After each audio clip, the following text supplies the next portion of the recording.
चल रहा है ना इसका रिकॉर्डिंग? सुन लो जी, आप लोग जानते हो जिसको क्वेश्चन आएगा ना, सुनो, जिसको क्वेश्चन यदि आएगा हम क्वेश्चन लिखेंगे, जिसको आएगा अपना बनाइएगा, और जिसको नहीं आएगा ना, जिसको नहीं आएगा वो समझेगा। समझ गया ना जी? मतलब जिसको आएगा वो अपना बनाइएगा, और जिसको नहीं आएगा ना वो समझिएगा। लिखो जी, हल्ला मत करना।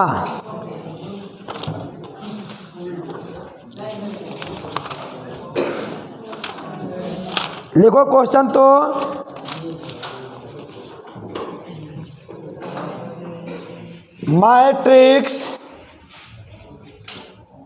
मैट्रिक्स के प्रयोग द्वारा, हाँ मैट्रिक्स के प्रयोग द्वारा, मैट्रिक्स के प्रयोग द्वारा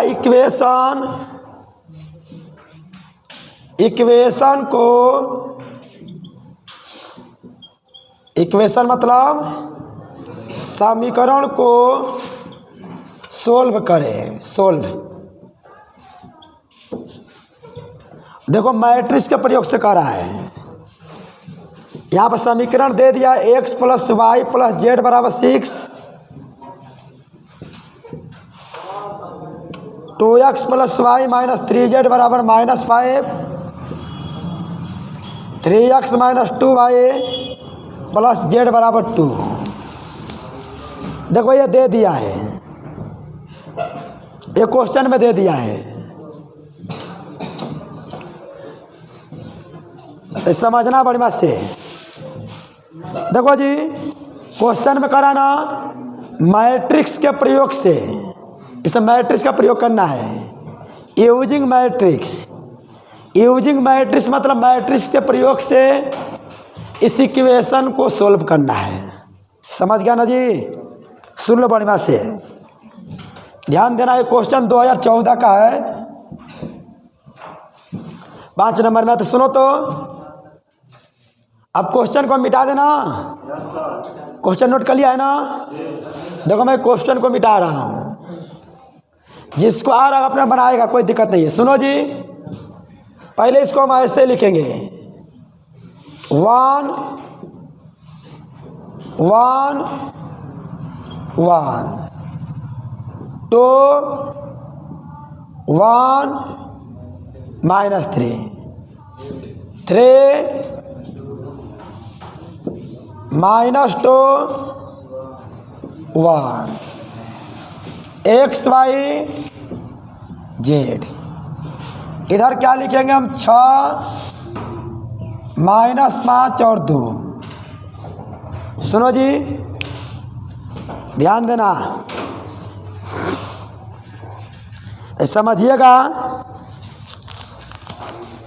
देखो इसको लिखेंगे हम, तो समझना जिसको कैसे लिखेंगे। पहले मैट्रिक्स में 1 1 1 2 -1 -2 1 -3 है, 3 -2 1। इधर हम क्या लिख देंगे? x y z। इधर लिख देंगे 6 -5 और 2। पहले इसको हम ऐसे लिखेंगे,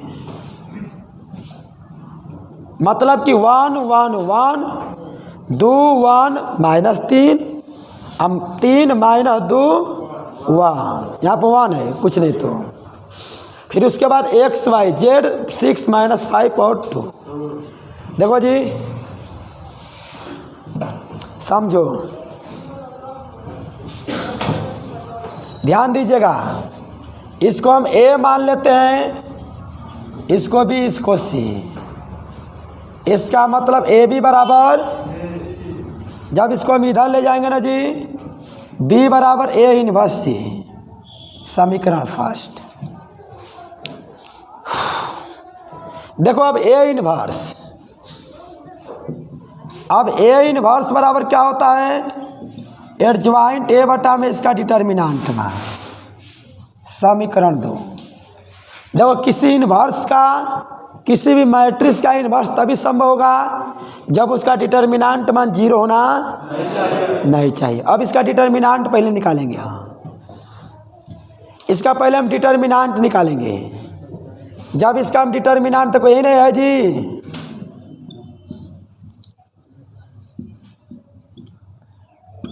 तो 1 -3 3 - 2 1 प्लस माइनस प्लस से निकालोगे ना डिटर्मिनेंट। देखो डायरेक्ट यहाँ पर लिखना पड़ेगा डिटर्मिनेंट, समझ रहे हो ना। बगल में सोल्व कर जाए, वहाँ पर भी सोल्व करो, कोई दिक्कत होने वाला, वहाँ पर भी सोल्व करो, और चाहे बगल से सोल्व करके इसे यहाँ पर मान रख दो। देखो जब सोल्व करेंगे ना 1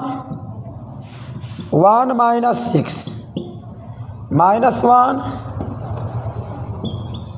तो माइनस माइनस प्लस 9 1 -4 -3 -5 -11 -7 11 7 18 18 5 23 होगा ना जी। एक बार रुक जाइए और सोल्व कर लेते हैं। 1 -6 -2 +1 -4 -3। यहाँ तक देखिए इसका वैल्यू क्या मिल गया, -23। इसका मान 0 के बराबर नहीं ना है जी। जब इसका मान 0 के बराबर नहीं है ना, जब इसका मान 0 के बराबर नहीं है ना जी, यहाँ पर लिखेंगे हम अतः ए इन्वर्स एक्सिस्ट है। यहाँ पर लिख दे रहे हैं हम हेंस ए इन्वर्स एक्सिस्ट। इसका मतलब अतः ए इन्वर्स प्रदर्शित होता है, मतलब ए इन्वर्स प्रदर्शित होता है। अब ए इन्वर्स प्रदर्शित हो रहा है। अगर सुन लो जी, अगर इसका डिटर्मिनेंट मान 0 मिल जाता ना, तो हम लिख देते हैं यहाँ पर किसका ए इन्वर्स संभव नहीं है। और जब ए इन्वर्स संभव नहीं तो इसमें एक्स वाई जेड का मान निकाल सकते नहीं है, समझे। अब देखो जी, अब आगे क्या बनाएंगे।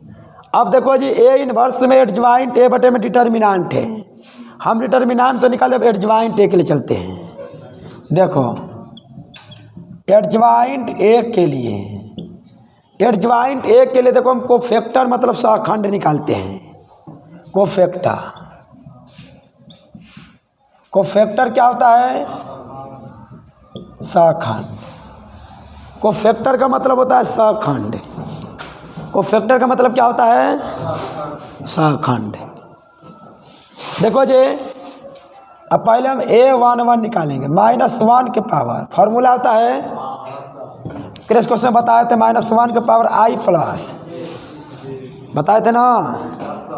क्रेश क्वेश्चन बताए थे कि सदस्य का कोफैक्टर मतलब सहखंड निकाले। क्रेश क्वेश्चन बताए हैं, तो -1 के पावर i प्लस जे। तो पहले A11 -1 के पावर क्या हो जाएगा, 1 + 1। देखो A11 सुनो जी, A11 कौन है, ये है, इसको हटा देंगे, ये ना बचेगा। -2 -1 के पावर 2 का मान 1 होता है ना, सम संख्या 6 मतलब कि -5। अब देखो जी, A12 निकालेंगे, -1 के पावर 1 + 2, 1 2 है तो -1 के पावर 1 + 2। A12 कौन है, हो गया। अब इसके सिद्ध पर जो रो कॉलम उसको हटा देते हैं। इसके सिद्ध पर जो रो कॉलम उसको क्या करेंगे, हम हटा देंगे। यही ना बच रहा है जी, क्या बचेगा, 2 3 -3 वहाँ, -1 के पावर विषम संख्या -1 2 माइनस -11 A13 बढ़िया से बता रहे हैं सब। A13 माइनस 1 के पावर 1 प्लस 3। A13 देखो जी ये है, इसको हटाओगे यही बचेगा ना 2 1 3 माइनस 2 माइनस 1 के पावर सम संख्या मान 1 होता है ना, -4 -7। अब देखो A21 निकालेंगे, -1 के पावर 2 प्लस 1, A21 यही ना जी। अब जिस रो कॉलम में उसको हटाओगे ना, हटा दोगे A21 यही है। जिस रो कॉलम देखो, इस कॉलम में इसको हटाओगे, इस रो में इसको हटाओगे, क्या बचेगा जी 1 1 माइनस 2 और 1 1 1 माइनस 2 और 1 -1 के पावर 3 का वैल्यू माइनस, विषम संख्या तो -1 हुआ ना जी, विषम संख्या -1। देखो इसका गुणा इसमें,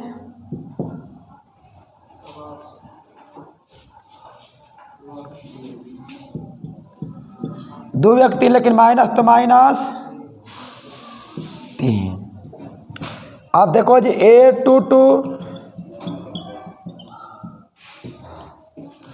A22 है ना जी। जिस रो कॉलम में उसको हटाओगे ना, इस रो में इसको हटाओगे, इस कॉलम में इसको हटाओगे, कौन बचेगा 1 1 3 और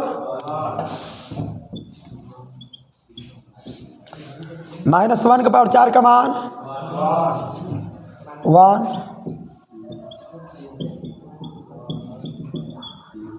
-2 A23 -1 के पावर 2 प्लस 3, A23 -1 के पावर 2 प्लस 3 ना जी। बताओ A23 है ना जी। जिस रो कॉलम में उसको हटाओगे ना, यही ना A23 है। इस कॉलम में इसको हटाओगे, इस रो में इसको हटाओगे, क्या क्या बचेगा 1 1 3 माइनस 2 1 1 -1 के पावर 5 का मान माइनस,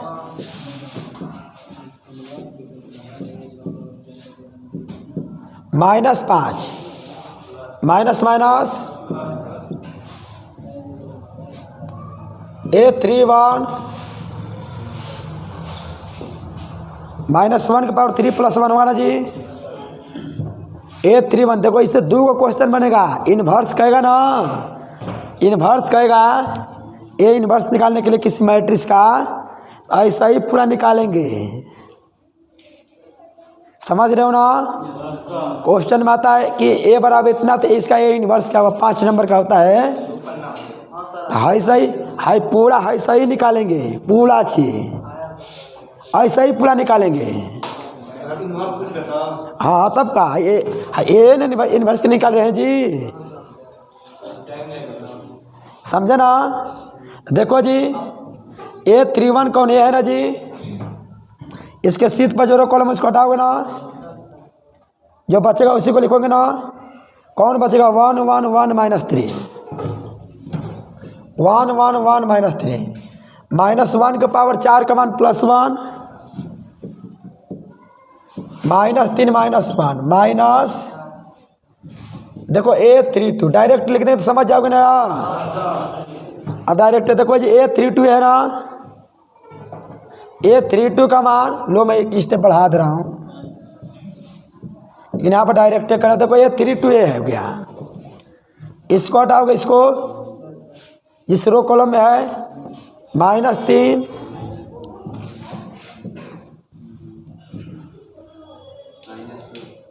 -2 -1 के पावर 5 का मान -1, ये -5 तो माइनस माइनस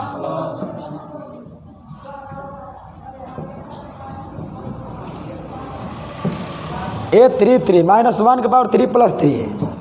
देखो जी, देखो 3 3 है तो -1 के पावर 3 प्लस 3, यहाँ पर 3 2 है तो -1 के पावर 3 प्लस 2, ये तो कोई 3 1 है ना, तो -1 का पावर 3 प्लस हुआ। समझ रहे हो ना, दिक्कत नहीं हो रहा है, कन्फर्म है ना। ऐसा का तो छोड़ोगे नहीं ना। अगर ए इन्वर्स भी कहेगा तो ऐसे ही निकालोगे पूरा, खड़तान की है ना पड़ रहा है जी।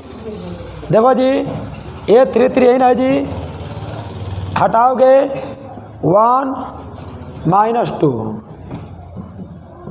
-1, समझ गया ना जी। पहले इसको ऊपर वाला से स्टॉप करो। देखो अब यहाँ से न्यू मैट्रिक्स बनाएंगे,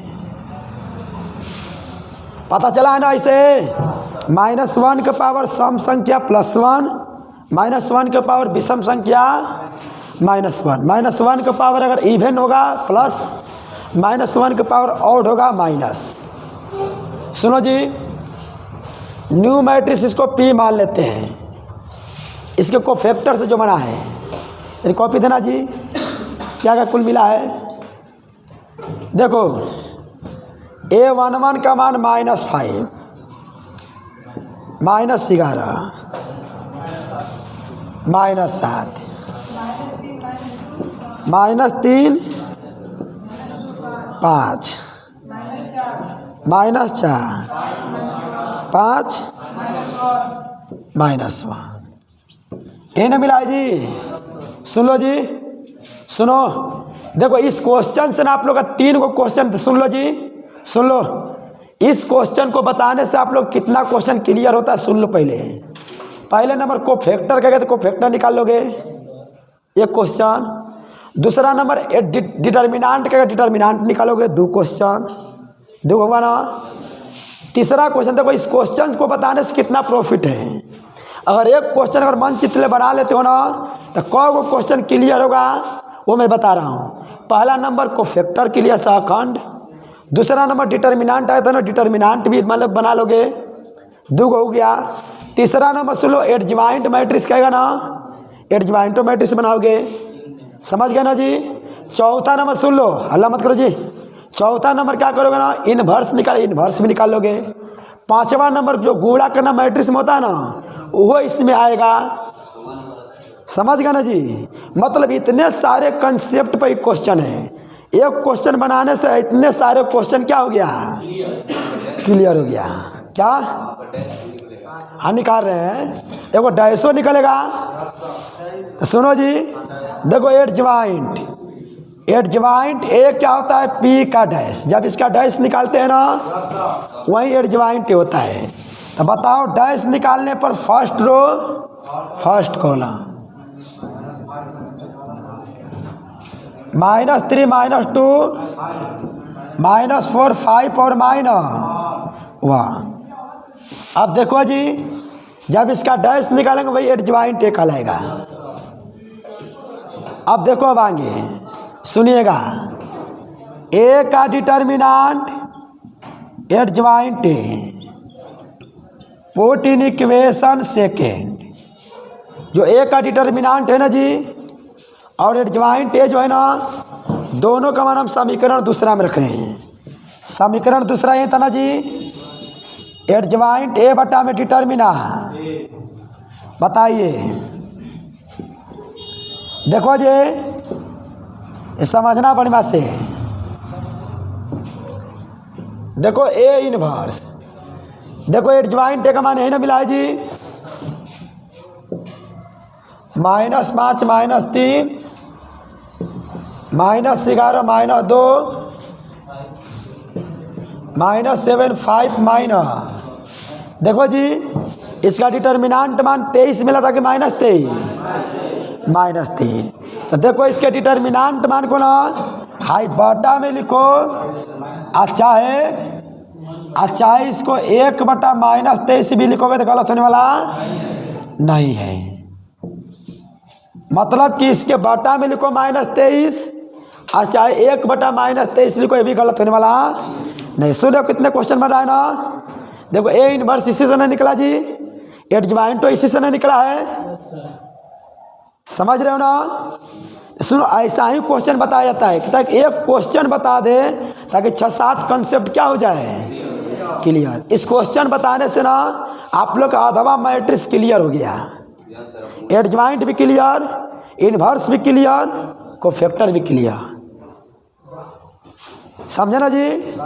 सुनो जी, देखो ए इनवर्स, सुनो A inverse put in equation first.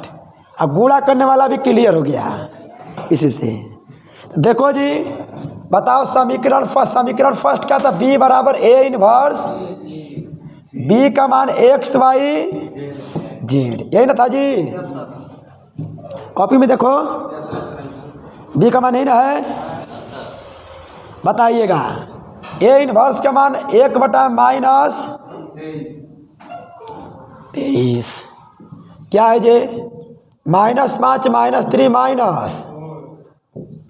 -11 -2 5 -7 5 -1।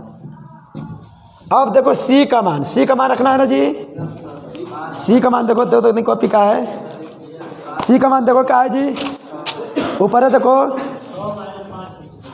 6 -5 दो डालो, इन्हें सी का मान है। देखो जी एक्स वाई जेड -1/23 गुणा करोगे ना जी?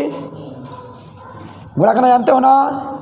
ऐसे जाकर ऐसे 6 5 3 5 15 4 दुना के 8, ऐसे जाकर ऐसे 11 छके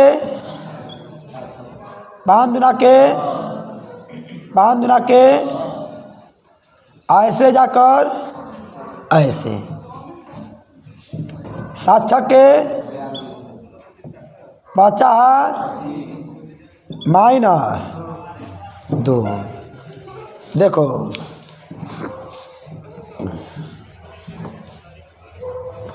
देख ले कितना बड़ा है, लेकिन है कि क्वेश्चन बना लोगे ना, जितना भी लड़का को समझिए कि अगर यूट्यूब पर कल बोलेंगे ये क्वेश्चन को बढ़िया देख लेना, क्योंकि इस क्वेश्चन को बना लोगे ना तो तुम लोग का समझो कि सब्जेक्टिव का मैट्रिक्स का अधिकांश क्वेश्चन बन जाएगा।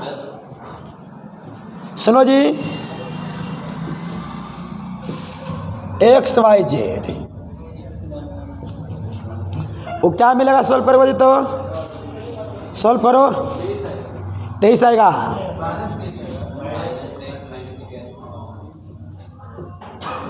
ई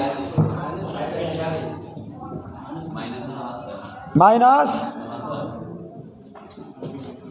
आई सब में भाग होगा ना जी? -23/-23 सब में गुणा होता है ना? -46/-23 ये क्या होगा? 3 सब में गुणा होगा। बुझा रहा है ना? बताओ एक्स का मान, वाई का मान और जेड का मान। सुन लो जी, ध्यान दो। अभी मैं बोल रहा हूँ क्वेश्चन कितना समझ में आया ना, इम्पोर्टेंट कितना है। देखो इस क्वेश्चन से कितना कंसेप्ट क्लियर। सुनो अब अंतिम से आते हैं।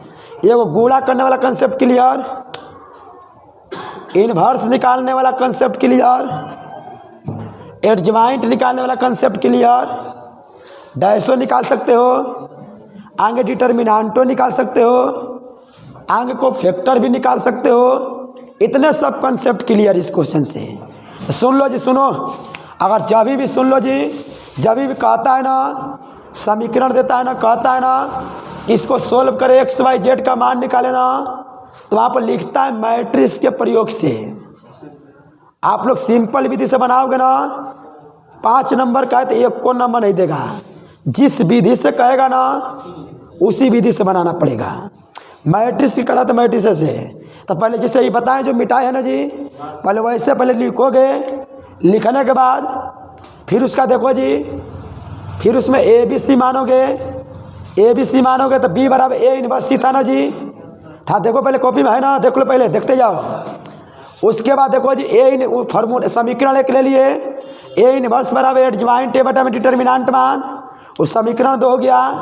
तो देखो जी अब डिटर्मिनेंट मान निकालोगे, डिटर्मिनेंट मान इसका -23 मिला था, अगर वो 0 मिल जाता ना तो हम वहीं पर लिखते इसका ए इन्वर्स संभव नहीं है। और जब ए इन्वर्स संभव नहीं है इसका मतलब कि सुन लो जी, जब ए इन्वर्स जब संभव नहीं है ना, इसका मतलब समझ लीजिए कि वहाँ पर हम लिख देते कि इसमें एक्स वाई जेड का मान निकलने वाला नहीं है। हाँ उतने पर हो जाता है। हाँ सुनो जी, हाँ मान लो अगर डिटर्मिनेंट मान 0 मिलता तो डिटर्मिनेंट मान 0 मिलता ना तो हम लिख देते इसका ए इन्वर्स संभव नहीं है, और वहीं पर लिख देते कि एक्स वाई जेड का मान यहाँ निकलने वाला नहीं है। डिटर्मिनेंट मान 0 मिलेगा तो, अगर डिटर्मिनेंट मान 0 को छोड़कर प्लस में मिले चाहे माइनस में मिले चाहे फ्रैक्शन मतलब भिन्न में मिले, कुछ मिले 0 को छोड़कर, तो उसका ए इन्वर्स संभव है।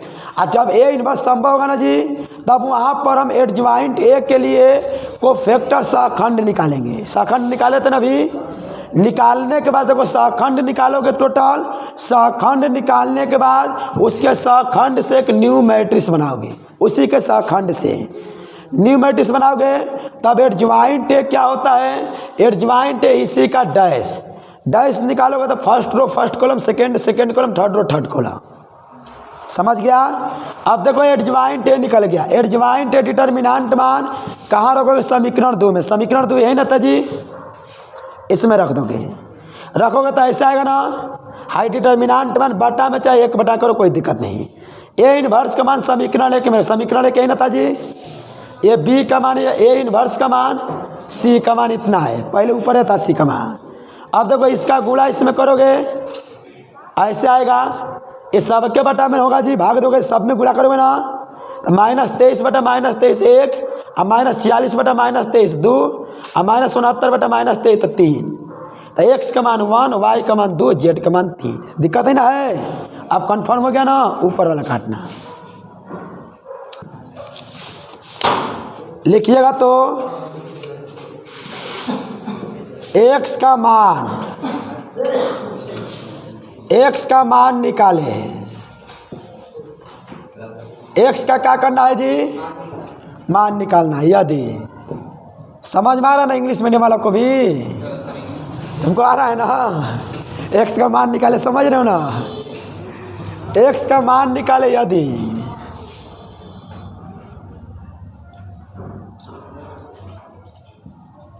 To x 4 x + 2 3। कल बोलेंगे लड़का सब, देखो पूरा ये सब सब्जेक्टिव देख लेना लेक्चर, किसी भी स्थिति में कोई सब्जेक्टिव में वह क्वेश्चन मैं बता रहा हूँ जो बिहार बोर्ड में आएगा। हाँ 4 है तब का जी। देखो जी x का मान निकाले यदि इतना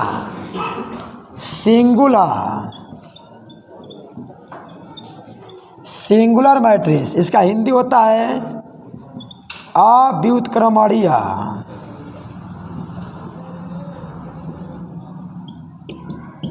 अवयव है। सुन लेना,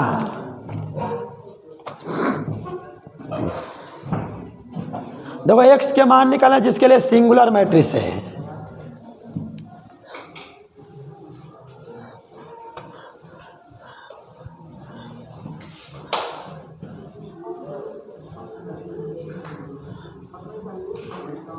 सुनो जी, सुनो सिंगुलर मैट्रिक्स अर्थात अव्युत्क्रमणीय अवयव। सुन लेना बढ़िया से। देखो यहाँ पर हम स्टेप लिखने जा रहा हूँ, समझिएगा जी। व्युत्क्रमणीय अवयव को ही हम कहते हैं ना, सुनो ध्यान देना, व्युत्क्रमणीय अवयव अर्थात नॉन सिंगुलर मैट्रिक्स, इसी को हम कहते हैं इनवर्स ऑफ मैट्रिक्स। इसी को हम क्या कहते हैं जी, इनवर्स ऑफ मैट्रिक्स। समझ गया जी। मतलब व्युत्क्रमणीय अवयव नॉन सिंगुलर मैट्रिक्स, इसको हम कहते हैं इनवर्स ऑफ मैट्रिक्स। मतलब कि अवयव का प्रतिलोम, अवयव का प्रतिलोम। सुन लेना, बहुत लड़का को पता नहीं होता है कि व्युत्क्रमणीय अवयव क्या होता है। व्युत्क्रमणीय अवयव हम इसी को कहते हैं, अवयव के प्रतिलोम को कहते हैं। मतलब कि ए इनवर्स, ए इनवर्स में होता है जी, जो निकलवाए हैं, समझ रहे हो ना। देखो अब तो समझना, ध्यान देना। तो अब व्युत्क्रमणीय अवयव क्या होगा जी, अब व्युत्क्रमणीय अवयव